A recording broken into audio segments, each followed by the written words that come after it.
এইটা ছিল সংগ্রাম কেন্দ্রিক, নির্বাচন কেন্দ্রিক, কিন্তু কোনো প্রকার আদর্শিক জোট তাদের সাথে আমাদের কখনোই হয়নি।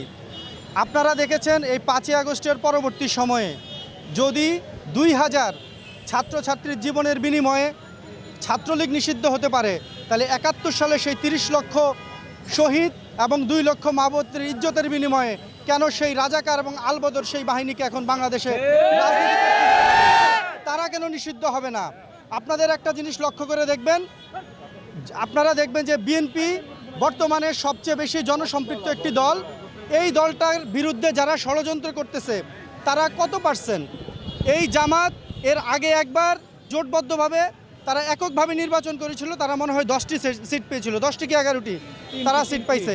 ধরেন সেটা যদি এখন বৃদ্ধি হয়, ক্রমান্বয়ে বৃদ্ধি হয় মনে করেন 50টাই পাবে, তারপরেও কি তারা সরকার গঠন করতে পারবে?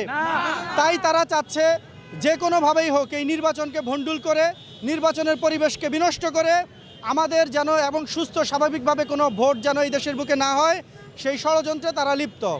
আর আমি এনসিপিকে বলতে চাই, এনসিপিকে ভূতে ধরেছে। কেমন ভূতে ধরেছে আপনারা দেখেন, ভূতের পা হচ্ছে উল্টা দিকে, সে যতই সামনে যেতে চায় ততই সে পিছিয়ে যায়। এই এনসিপিকে যেই ভূত ধরছে সেটা হচ্ছে জামাত শিবিরের ভূত। আপনারা দেখবেন বিভিন্ন সময়ে যে আমাদের ঢাকা, পুরান ঢাকার যে ঘটনাটা ঘটেছে, যেই ব্যক্তিটি নিহত হয়েছে তাকে বিভিন্ন সময়ে যুব দলের বিভিন্ন প্রোগ্রামে দেখা গেছে। একটা জিনিস মনে রাখবেন যে মাঠ থেকে যদি মাসির দরদ বেশি হয় তাহলে হয় সে ফেরেশতা, নাইলে সে শয়তান। যেহেতু মানুষদের ফেরেশতা হওয়ার কোনো সুযোগ নাই, তাহলে তারা কারা আপনারাই নিজেরা ভেবে নেন।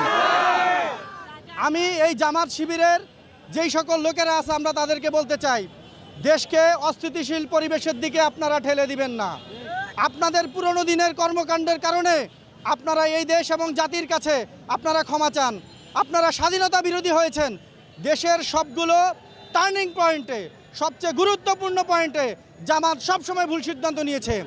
71 সালে তারা ভুল সিদ্ধান্ত নিয়েছে, 90 স্বৈরাচারের সময় তারা স্বৈরাচারের পক্ষে ছিল, 24 পরবর্তী বাংলাদেশে তারা এখন বাংলাদেশ যে সুস্থ ধারার রাজনীতির দিকে ফিরে যাচ্ছে তারা তার বিপক্ষে অবস্থান নিচ্ছে।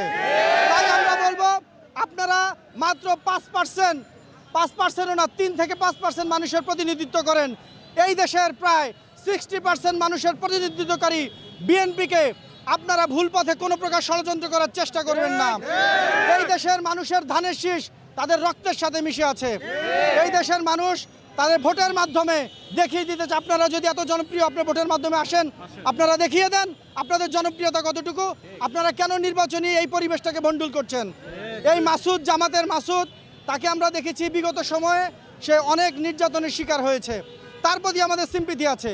সেই দিন দেখলাম এই পুরান ঢাকার ঘটনাকে কেন্দ্র করে সে লন্ডন বলে সে বক্তব্য দিয়েছে এবং সে স্লোগান দিয়েছে। আবার সেই বক্তব্যে, সেই স্লোগানের মধ্যে তারা আবার নির্বাচনী প্রচারণা করেছে। আমরা সবই জানি, আমরা সবই বুঝি। আপনারা নির্বাচন চান না, যৌক্তিক সংস্কার আপনারা চান না, আবার আপনারা নির্বাচন পিছাবেন। যতগুলো কমিশনের মধ্যে যতগুলো সংস্কার হয়েছে এই সবগুলো সংস্কারের পক্ষেই রয়েছে বিএনপি। তবে যৌক্তিক যেই সংস্কার সেগুলোর সাথে সাথেই আমরা নির্বাচনে যেতে চাই। কোনো প্রকার অশুভ শক্তির হাতছানিতে এই বাংলাদেশের কোনো মানুষ বিভ্রান্ত হবে না বলে আমি আশা রাখি।